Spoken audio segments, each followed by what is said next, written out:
And they have this thing where they sing together and they go, we're just two little happy hamsters on a sunny day.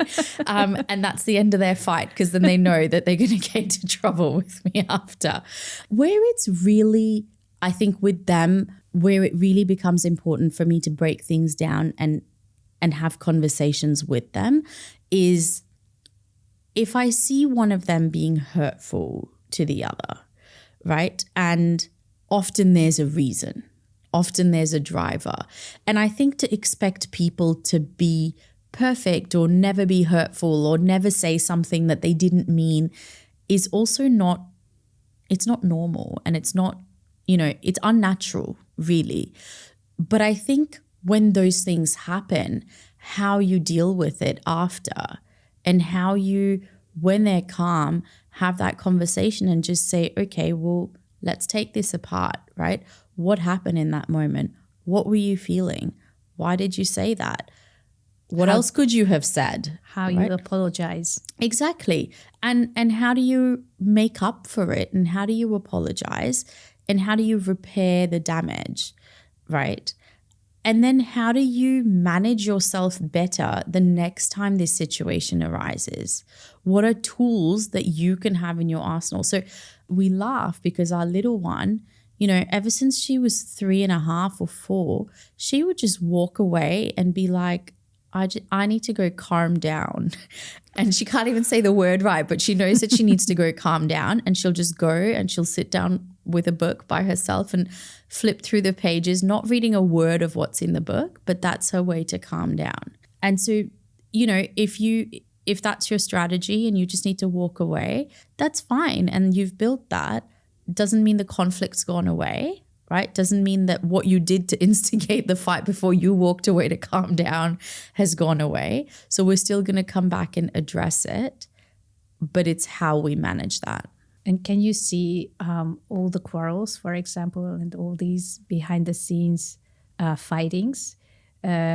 Because sometimes these quarrels, and I'm not talking about your daughters, but in families, these things might happen behind the scenes as well.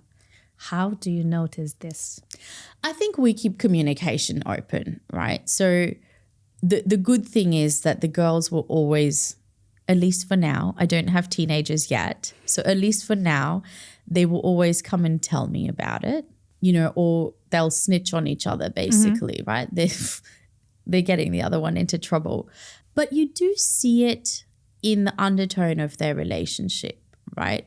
They really love each other and they really depend on each other for emotional fulfillment and support. I mean, we're lucky that in Singapore we have help. So I have a helper who, if I'm not there, she's physically present. The girls are never really alone to fend for themselves.